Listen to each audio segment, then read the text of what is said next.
An often overlooked and important fact for our story is that socialism was also a competing and at times dominant ideology in post-war Europe. During the war, the Axis occupiers had to contend with resistance groups of partisans and guerrilla fighters across their newly acquired European territory. Most of these partisans who bravely fought against the fascist forces across the continent were not moderate liberals or conservatives. They were mostly socialist and communist. Inherent in fascism is a fervent and violent anti-communism that put leftists at risk of imprisonment or extermination alongside other European minority groups. This existential fact led to the formation of prominent leftist guerrilla armies across Western and Southern Europe. In Italy, the Communist Party known as the Partito Comunista Italiano, otherwise known as PCI, doubled in size between 1943 and 1944. In Greece, out of a population of 7 million at war's end, 2 million were members of the Communist Greek People's Liberation Army's political wing, and 50,000 were armed resistance fighters under the red flag. The first post-war government of Prime Minister Charles de Gaulle in France included 2 communist cabinet members. The municipal elections of 1945 saw the communists finish first with 30% of the vote, with the second and third spots taken by other leftist parties. Socialism was not just merely an aberration in post-war Europe. It did not appear out of nowhere. The working classes of Europe had gained a deep respect for leftist ideologies throughout the war, in witnessing the brave resistance that socialists and communists had mounted against the fascist invaders. The political shift across liberated Europe was quickly noticed by the Western power elite, as they quickly began to mount a secret and violent war against the rise of leftist ideologies across the continent. This war often involved arming and empowering the fascists that they had just defeated in the World War. When the threat of communism or even nationalism arose in the developing world, the Western security apparatus often responded with strong-armed intervention, either regime change or all-out war. The same blatant strategy was not employed in Europe, although blood was still shed. Due to Europe's historic position as a Western capitalist continent with deep ties to the global financial system, Washington and London opted for a less overt strategy of resistance to the rise of socialism across Europe. Instead of fighting an overt war against the left, as they would do in such places as Vietnam, Indonesia, and Cuba, the US and British governments fought the war for the hearts and minds of Europe with a $13.7 billion carrot in the case of the Marshall Plan, and a hidden and deadly stick in the case of the CIA and NATO's Operation Gladio. The Marshall Plan presented the war-torn European countries with a conditional offer: receive much-needed financial aid, and in return, organize your society under capitalist lines and establish moderate capitalist ruling parties. Importantly, for this series, the Marshall Plan was also a key source of funds for the burgeoning CIA in Europe. As has been recently disclosed, over 5% or $685 million of Marshall Plan funds were skimmed by the Central Intelligence Agency to fund their illegal operations across the continent during the early Cold War. This massive money laundering scheme was recently disclosed, yet we have little visibility into the actual application of those funds. Despite this fact, we can't imagine the impact of $685 million of unaccountable cash in post-war Europe, and as we will see in this episode, money was running rampant through the mafia circles, church institutions, and underground far-right networks in the former Axis-occupied states. This cash had to come from somewhere, and, as we know, much of it came directly from the Marshall Plan. The first country to feel the impact of the new CIA was Italy in the late 1940s, as the country teetered towards communism following the retreat of Nazi forces. Italy will feature prominently throughout this series as it was a main staging ground for CIA activity and one of the essential secret ideological battlegrounds of the Cold War. The first numbered CIA memo ever created, titled, quote, "The Position of the United States in Respect to Italy," or NSC Document 1-1, which was issued on November 14, 1947, stated the following from George Kennan, director of the State Department's policy planning staff, quote, "As far as Europe is concerned, Italy is obviously the key point. If communists were to win elections there, our whole position in the Mediterranean, and possibly Western Europe as well, would probably be undermined." End quote. the entire United States government under Truman and the CIA viewed the battle for Italy as one of, if not the single most important battleground of the emerging Cold War, and looking through a Cold Warrior's lens, they were not wrong to view it this way. At the end of the war, Italy had the largest and most organized communist party outside of the Iron Curtain, the PCI, as we mentioned earlier. By war's end, the Italian partisan network comprised over 150,000 armed communist sympathizers, mostly in the north of the country. Italy was a divided country, not by race or by culture, but by ideology. The northern part of the country, where much of the partisan fighting took place and where the Nazis had entered after Mussolini's fall in 1943, was dominated by communists and socialists. The south of the country, and most importantly, the southern island of Sicily, was dominated by right-wing Catholic forces and a nascent mafia underground. This tension between the socialist north and the Catholic south was noticed by the CIA, who sought allies for the new post-war Italy on the island of Sicily. In episode 3 of this series, we discussed Operation Underworld, which was a US naval intelligence operation during World War II that led to collaboration between the US intelligence agencies and the Mafia to further the war effort. The US government alleged that this was a necessary alliance in their time of need, but as I outlined in that previous video, a major outcome of this collaboration was the re-establishment of the global opium trade, which would lead to the rise of American addicts and would in turn help secure laundered funds for the future Operation Gladio in Europe. This drug cash scheme was only one half of Operation Underworld, however. The emphasized wartime goal of this dirty alliance between organized crime and the US security state was to obtain mafia intelligence to help with the Allied invasion of Sicily, otherwise known as Operation Husky. In 1943, the Office of Strategic Services, the wartime predecessor to the CIA, was charged with implementing the psychological warfare plan drafted by the Joint Chiefs of Staff and the ONI to bring Italy's southern island of Sicily under Allied control. The plan had been drafted in close consultation with Lucky Luciano, the Sicilian mob boss and head capo in the National Crime Syndicate, the Jewish-Italian supermob that combined Luciano and Meyer Lansky's organizations for nearly 40 years. From his cell in upstate New York, Lucky shared the location and identities of key mafia figures that could help administer Sicily for the Allies once Mussolini's forces were expelled, and this would largely be undertaken by the OSS. During Mussolini's reign as Il Duce, the Sicilian mob had been forced to largely disband. Organized crime represented a serious threat to the fascist dictator's total control of the Italian economy and civil society, and posed a potential risk of resistance in times of political instability. Despite all his flaws, Mussolini was unsurprisingly very effective at rooting out the Mafia's deep grasp of Sicilian and southern Italian society. Although the Mafia was largely halted by the fascists, they remained dormant in Sicily, ready to reactivate at war's end. This is exactly what OSS Director Wild Bill Donovan and his agents did in Italy.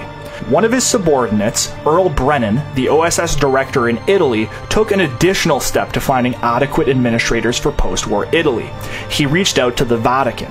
The Catholic Church was one of the most prominent institutions in southern Italy before the fascists took control in the 1920s. The Catholic Church had a few unique traits that made it an ideal, deep political partner in this global anti-communist crusade. Firstly, they were inherently reactionary. Leftist ideology is generally atheistic, which clearly puts the Vatican's power in jeopardy, and places them as stark anti-communists. Secondly, the Vatican had already established a global network of advocacy and outreach through the Catholic Church, which was present in much of Europe, Africa, Southeast Asia, and Latin America. These forums would present useful hideouts for foreign spies and militias, and, in Italy, would form useful hiding places for weapons caches used in Gladio. Finally, the Vatican was, and still is, a sovereign state. This status as a nation-state allows for a level of secrecy and legality that is even stronger than organized crime or the American security state. Even the CIA and other intelligence community members do on occasion have to report and be accountable to the elected US government. This last element of state sovereignty of the Vatican will be especially relevant in the next few parts, as we explore the secret banking network they established within the confines of their tiny state, and how the Vatican Bank acted as a shadow financial instrument for Gladio operations. Working alongside the Vatican on future Gladio operations would become a mainstay of CIA operations in Italy and later France, as well as other operations in Latin America and even Vietnam. Following orders from Wild Bill, Italian OSS Director Earl Brennan liaised with Monsignor Giovanni Montini, the Vatican's Under-Secretary of State and the future Pope Paul VI, on potential allies in the future anti-communist struggle in Italy. Montini allegedly suggested the OSS ally themselves with Calogero Don Carlo Vizzini, the boss of all bosses of the Vizzini Agostino crime family. This sentiment was also shared by Lucky Luciano, who had grown up in a house 15 minutes away from Don Carlo's estate. Brennan relayed the message to Wild Bill, and he ordered the airdrop of a communique to Don Carlo's estate, asking for his assistance in the invasion of Sicily.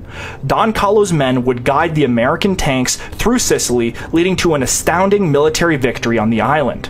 In return, mafia boss Don Carlo was appointed mayor of Villalba, and he immediately murdered the police chief of the town. Alongside Don Carlo were a series of other mafia appointments throughout Sicily after the American invasion. Most notably, New York's former Lieutenant Governor, Charles Paletti, who according to Lucky Luciano was, quote, one of our good friends, would become the military governor of Italy under the Allied military government, and essentially allowed the free flow of dope through Italy's ports by giving Vito Genovese's dockworkers union complete control of Italy's harbors.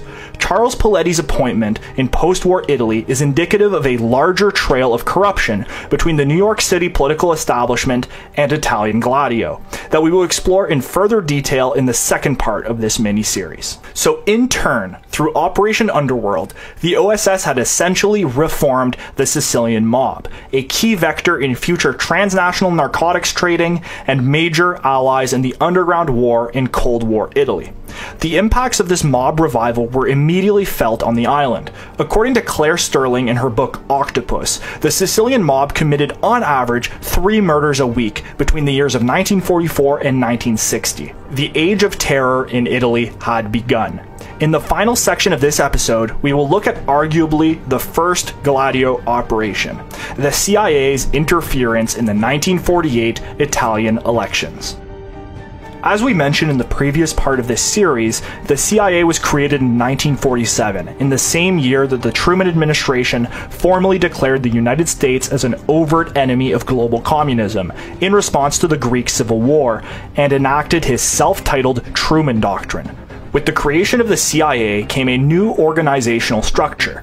Admiral Roscoe Hillenkoetter was made the first director of Central Intelligence, although his tenure would be mostly overshadowed by his successors. The CIA was subsequently organized into different arms, each with a specific intelligence purpose that could be largely divided into 2 functions. The first side of the CIA, which we will be largely overlooking in this series, is the intelligence gathering side of the agency. This side can be essentially seen as a news agency for the president, and is largely uncontroversial. Every country in the world has some form of intelligence gathering service, and for the most part, it falls within the ethical boundaries of international relations. The more dangerous and controversial side of this new organization was the operating portion of the agency, largely consolidated under the innocuously named Office of Policy Coordination. The OPC essentially acted as the CIA's covert operating arm. The OPC would lead many of the CIA's global operations and insurrections throughout the Cold War in the name of anti-communism. For the beginning of its history, the OPC was headed by Frank Wisner, the wealthy son of a southern plantation owner, and an agent in the Wartime Office of Strategic Services, the predecessor to the CIA. Frank Wisner would oversee the foundation of Gladio throughout Europe in the early years of the Cold War, and would continue to be a recurring character throughout this period. The CIA and the OPC's first operation abroad was in Italy in 1948, where the Communist Socialist Coalition Party was threatening to win a supermajority in the first post-war national elections. Let's dive in.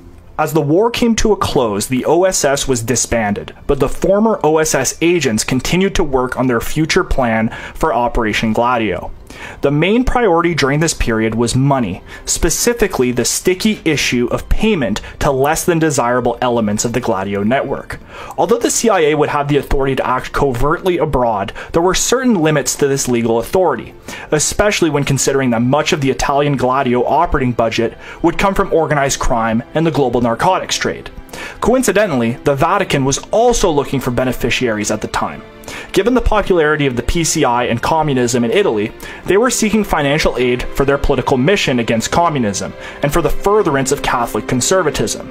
At this intersection, a deal was struck. It turns out that the papacy had a perfect vehicle to launder the dirty mafia cash and to distribute clean, holy dollars to the Gladio combatants. This was the Istituto per le Opere di Religione, or the IOR, otherwise known as the Vatican Bank. The Vatican Bank to this day is completely obscured from the public. Despite the Vatican publishing its yearly financial records publicly, the papal bank records remain completely private. The bank is only accountable to the Pope and 3 boards of directors, a board consisting of high-ranking cardinals, a second of international bankers, and a third of Vatican financial officers.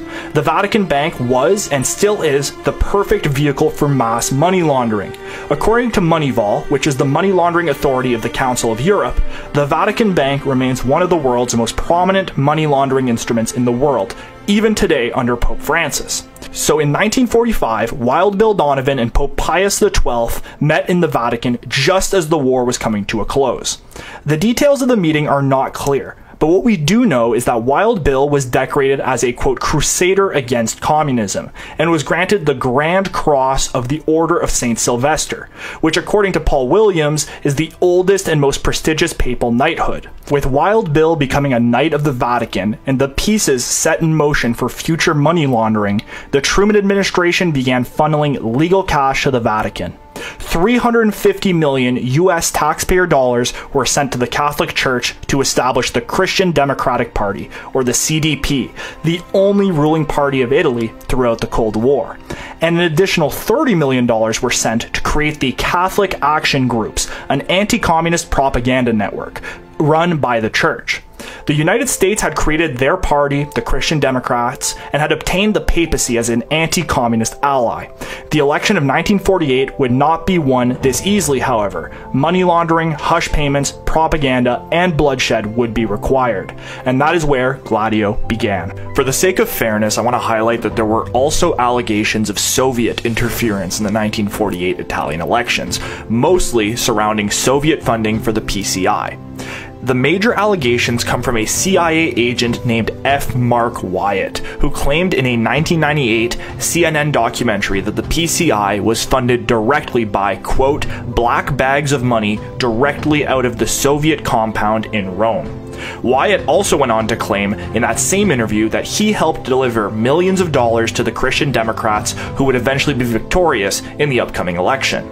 These claims of Soviet meddling in the 1948 elections are dubious at best, as noted by Italian historian Alessandro Broghi, who notes that Soviet support for the PCI was made up of, quote, ad hoc, last-minute diplomatic and financial support, in stark contrast to the $10 million a month figure laid out by Wyatt in the documentary.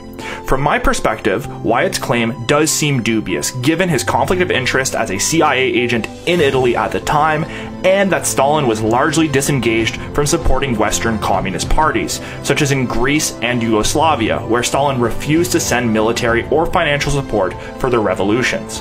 Just know that these allegations of campaign interference by the Soviets exist, and you make your own judgment to their veracity. I just thought I would lay that out. The Truman administration and the American security state feared a communist victory in the upcoming 1948 Italian general elections, and as previously mentioned, this was not unfounded. Future CIA director under the Nixon administration, William Colby, wrote later in his life that had the mafia not intervened in the 1948 Italian elections, the communists would have gained 60% of the vote. So it was up to the anti-communist coalition of the Mafia, the Vatican, and the CIA to bring Italy into the Western fold. And as these things tend to go, the pieces of the puzzle appeared to magically fall into place. To begin with, enter George White, a New York City-based Federal Bureau of Narcotics agent, which was the precursor of the DEA, and a senior member of the OSS's X2 program, the counterintelligence branch of the agency under one James Jesus Angleton. At the CIA, Angleton happened to be in charge of the Italy desk and was specifically in charge of Sicily during the 1948 elections.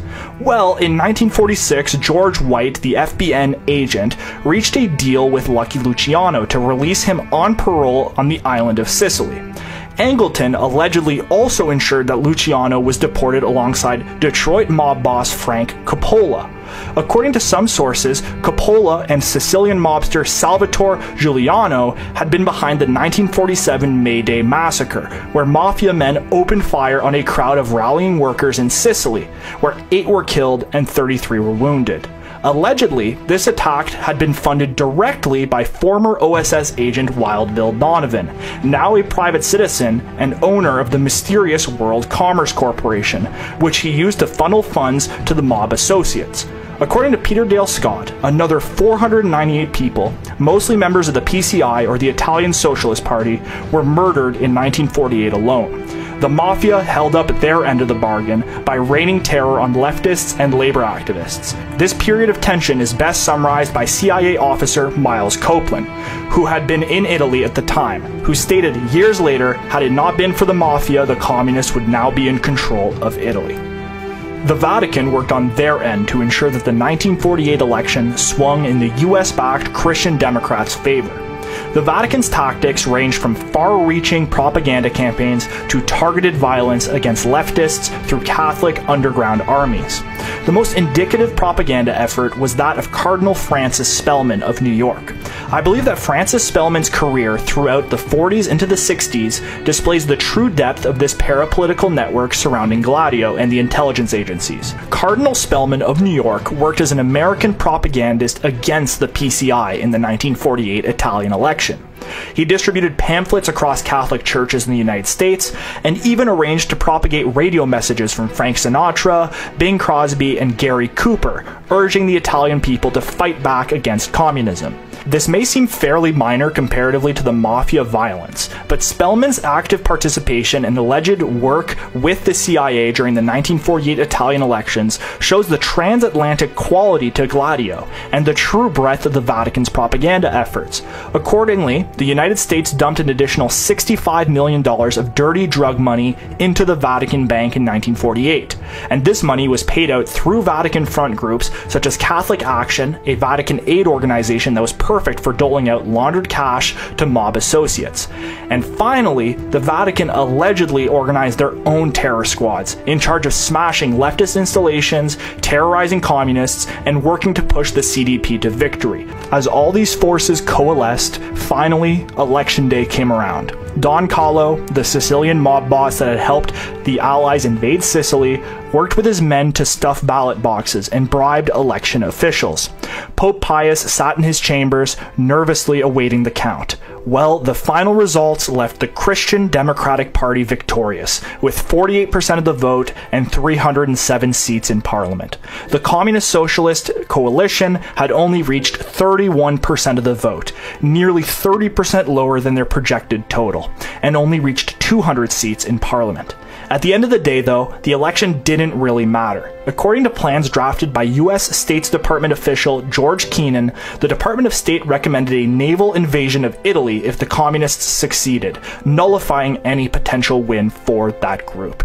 Democracy was not a possibility for post-war Italy. Through coercion, bribery, and violence, the CIA, the Mafia, and the Vatican had successfully put their party in power, the Christian Democrats, who under Prime Minister Alice de Gasperi, who from 1945 to 1953 ruled with 8 different cabinets and never once purged any members of parliament. To this day, researchers speculate that former fascists ran rampant in the early Christian Democratic Party.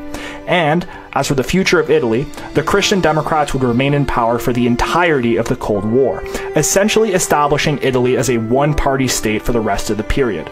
Communism would not go out without a fight, however. Gladio would only intensify from here, as the battle was won, but the war had just begun.